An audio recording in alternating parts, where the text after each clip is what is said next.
Hey again, everybody. It's time for another episode of BitNote, where we'll be playing video game music and talking about the games they're from. Hope you have a good time listening.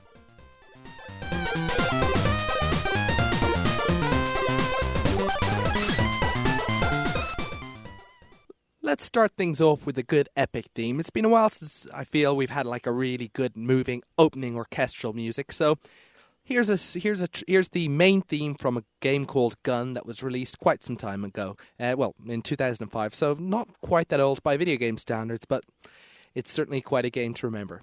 Have a listen.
Boy, that's a really epic theme, and often it'd be playing just as in the game you're riding across the horse through the open prairie.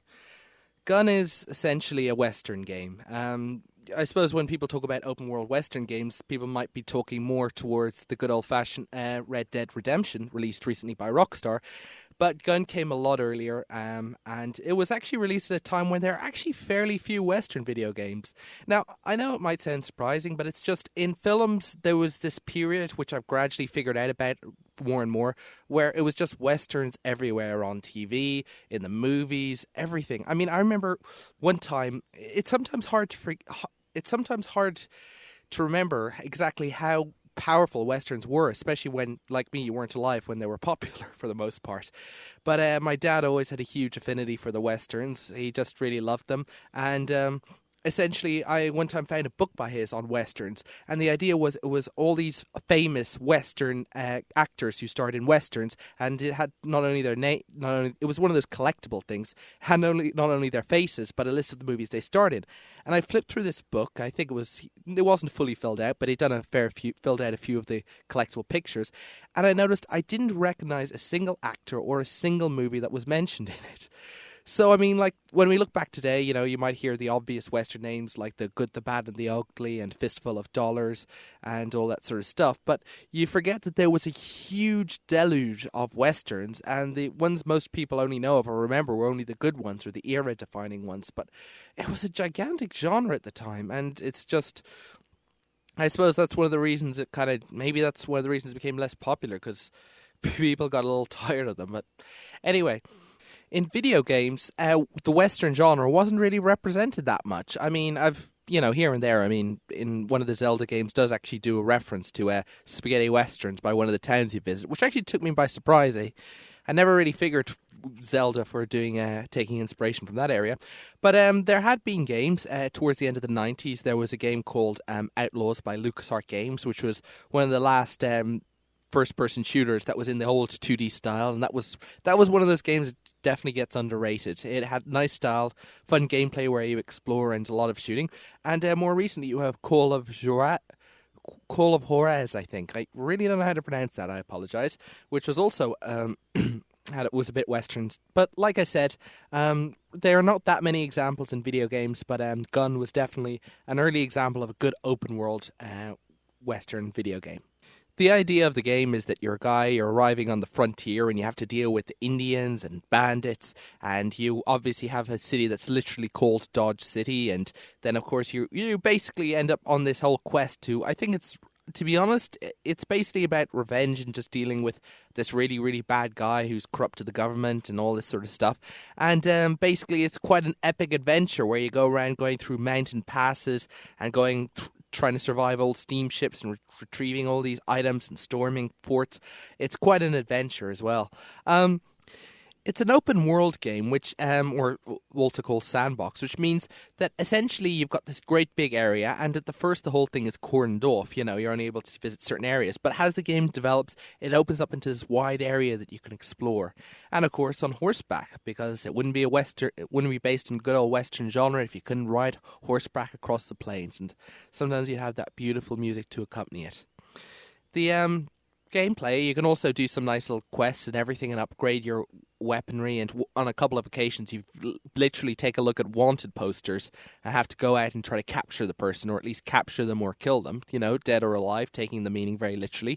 You get more money, of course, if they're still alive. And of course you also do the you also go to see all the nice scenic locales and cliches from the Western genre, such as, at one stage you break someone out of a bank, and there's one really nice messenger sequence where basically you're basically a courier. Well, not really a courier. You're the classic sort of like horse courier who takes the package on horseback and charges all across the prairie to bring it to the right person in time. I mean, that's a great mission. And one of the funnest things about that mission, at the very end, well, it's not really that fun. At the very end, you're doing a package for a railroad company, and at the very last mission, the railroad has been completed. And so, naturally, you don't do the missions anymore. So, it's kind of a good example that the railway being built is one of the themes of the game. So, it's kind of nice that through it, it's exploring the whole idea of the West being tamed by modern progress and everything. There's also actually some allegations that the game is a bit racist, largely towards Indians. Now, to be honest, you do kill a lot of Indians. Now, the way I see this, I mean, I could talk all about the racism in Indians and everything, but the way I see it is from a pretty straightforward perspective. The video game falls victim to what I like to call Space Invader syndrome. Now, if you guys remember the original Space Invaders, and a lot of other games fall to it like this. The original Space Invaders, you have a row upon row of enemy coming at you and you shoot them. The enemies, the aliens in the classic Space Invaders, don't really have a purpose, a motivation, or really anything. They don't really stand for anything.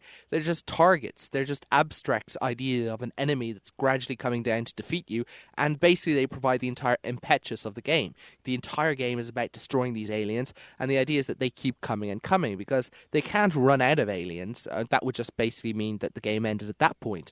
And the aliens can't stand for anything or have a story or anything because, well, that kind of just distracts from the actual gameplay, which is, shooting the aliens before they come and get you.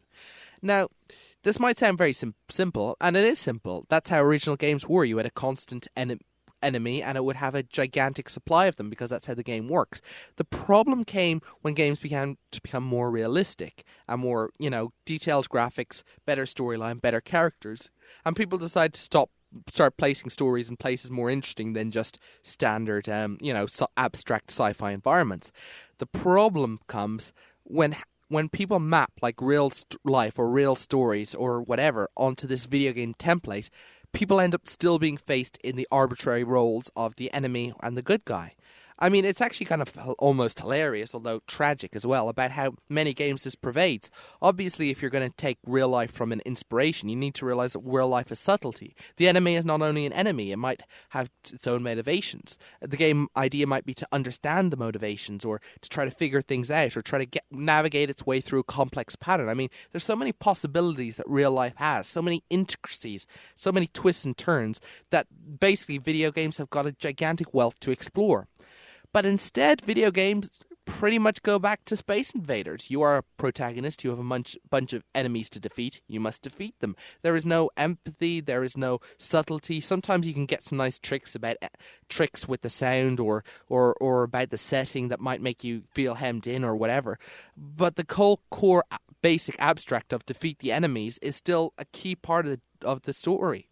And the problem is that part got imported, just as in tons of other games, in fact most other games, any action game really, into it. So while you were now a cowboy and a lot of the enemies were now Indians, it was still taking the old thing of there's a horde of aliens that keeps coming after you, you must defeat them. And of course when you transfer this into the Wild West, they're a horde of Indians coming at you, you must defeat them.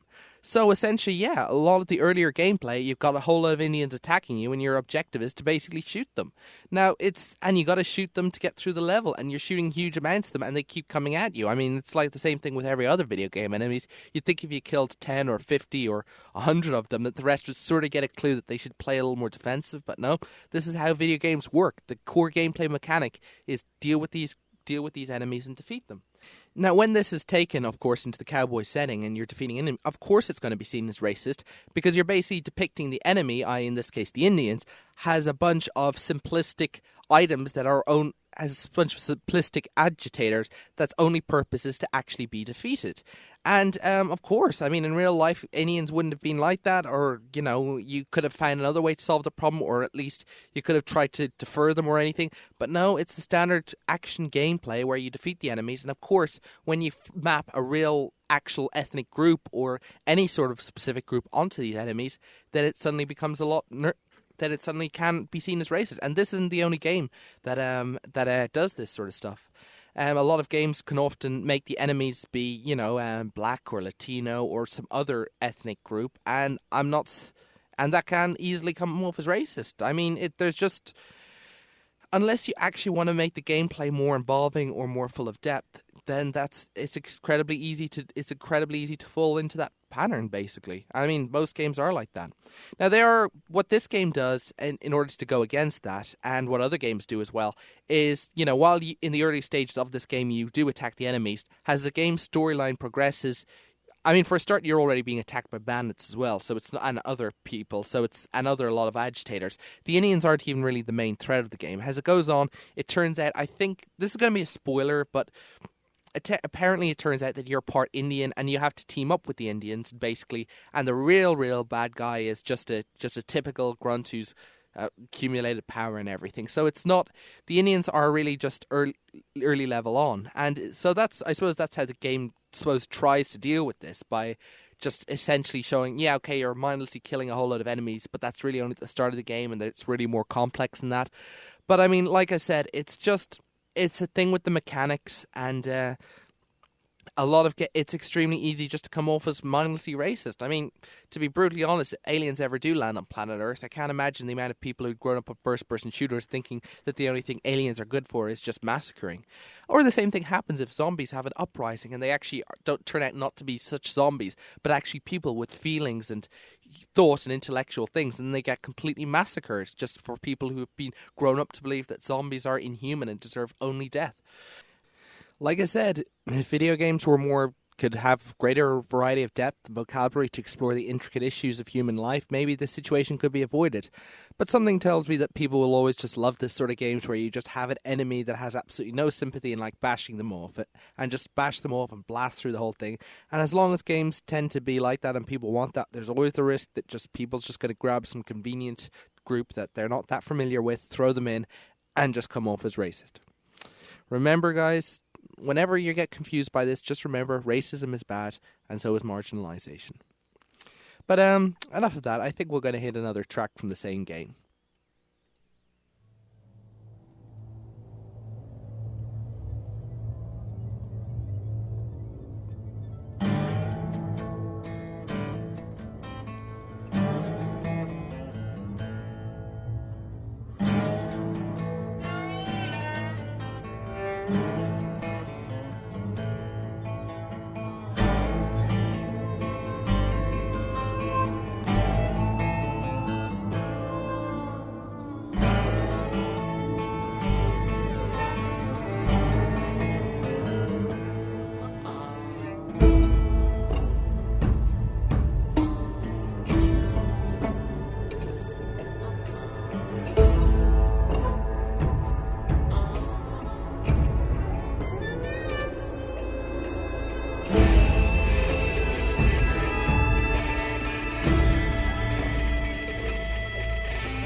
And that sort of music is if you want to get the heck out of Dodge, because that's literally the music of the gun game for Dodge City. Yeah, like I said, it's literally, Dodge City is a fun thing. There is a saloon. It's kind of by law if you have this. There's a couple of towns in Gun, but there's kind of a law that if you've got this big town with the one street and basically one of the buildings has to be a saloon. You can even play a bit of poker, but, at that stage I didn't quite figure out how poker worked, so I just kind of gimped my way through it and just, threw out with random cards, and I somehow finally managed to win and beat the minigame, and they wouldn't let me play again. It would actually be until Dead Rising 2 that I would ever actually figure out how to play poker in a video game.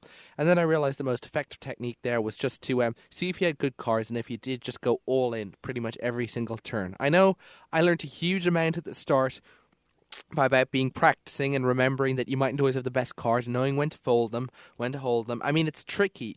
You think you're smart, you think you're brilliant, you think you can find a way about the system, but so much of poker is just pure chance. And then I ended up learning that, there are always ways of, it's all about putting the chances in your favor. But then I got kind of pissed about how the games went on, so I just figured out the technique of going all in, and it seemed to work, more or less. But, like I said, the game's got I've been remiss, though. I haven't actually mentioned who actually composes the music from this game. His name is Christopher Lennertz. He actually is a huge guy when it comes to music, with a lot of music from not just video games but also television and a lot of films as well. So he's a pro guy, all right. And there's just, like I said, it's something that happens a lot in these games. You have a lot of real professional. It seems that a lot of the music composers I play in the show, the composers either seem to be like classic ones in the retro scene who new things, had to basically program their computer device. But from the more later age, most of the composers seem to be people who've worked in television or stuff, or have gained a huge reputation. Some of them actually just have worked in video games a lot, but it's just really interesting. It seems to be a bit of a shift in some ways. There's a lot more great music from that game. Some of it just really getting in the atmosphere of the wild frontier and just dealing with all sorts of unsavory characters and danger, but just pushing on through. But I think I'll change it to the music from a slightly more upbeat game now, Rayman 2. Have a listen.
And that music there is from Rayman 2 The Great Escape, a 3D platformer game released on multiple platforms where you control the eponymous Rayman as you defeat, in this case, the evil robot pirates who have done terrible, terrible things to your land.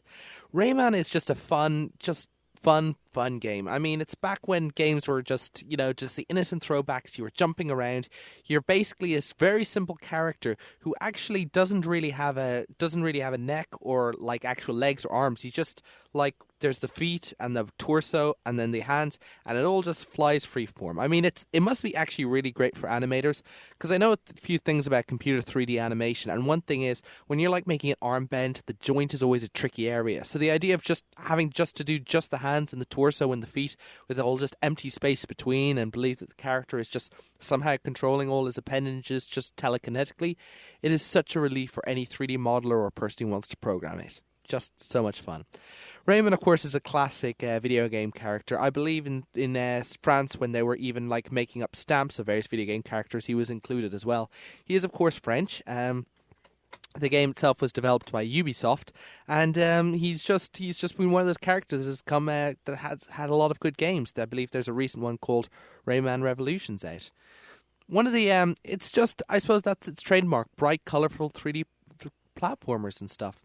The music is also, in that case, composed by Eric Chevalier, and who's basically doesn't seem to have done that much. Well, okay, he's done a fair bit, but I wasn't really able to dig up much interesting stuff. But he's done very work for other films and stuff. And but what about the game itself? Well, I remember playing it back on the good old Dreamcast, and it was a fun game. You visited great locales. I think it did a lot of stuff that became defining of the platform genre, like how you move around, throwing enemies, auto aim. I mean, I'm not sure it invented a lot of this, but it was just a great game for just being fun and having this whole innocent quality to it, just jumping around and also, of course, its techniques as well. I remember one little fun part of the game where basically you grabbed a gigantic barrel of gunpowder and then you held it above your head and you moved into a torch. Now, you normally think if you're holding a barrel of gunpowder and you press it right next to a flaming torch, it would kind of blow up and kill you and destroy everything around you.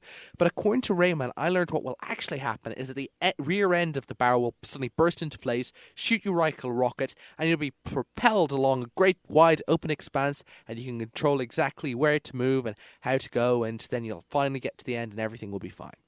So essentially, I suppose if ever I find a barrel of gunpowder, the first thing I shall do is put it right next to an open flame and hold on to it very tightly. But honestly, it's just, I really like the game for the innocence and the atmosphere, and also towards the end it gets pretty chaotic. You basically start riding this little missile that has legs on it, and the fun thing was it doesn't even seem to quite understand the concept of gravity, so you're always walking up and down and across all these crazy structures trying to keep your balance and everything.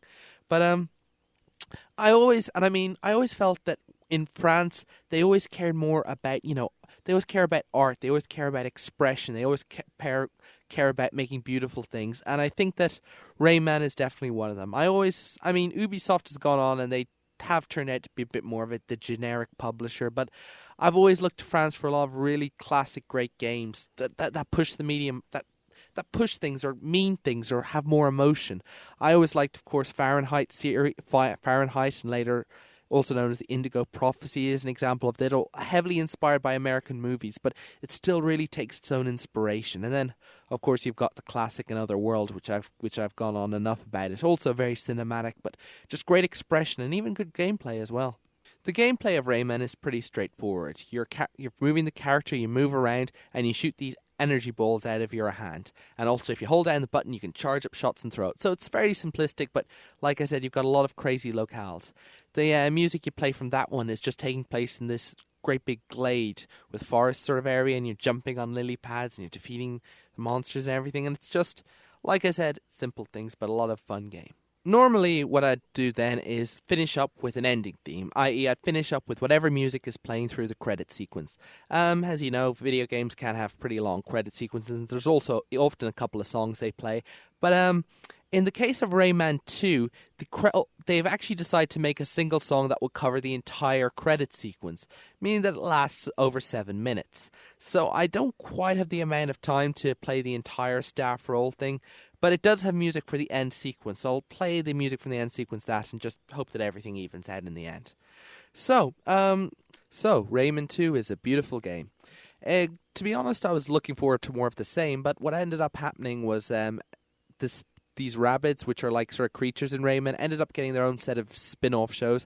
I never really played any of the rabbits games. They just seem to be very annoying, but thankfully the original creator of Rayman, Michael Ansel, went on to develop a couple more true Rayman games, the most recent of which is Rayman Origins. So plenty of good and Rayman Legend is just to come. So still plenty of good Rayman games on our way.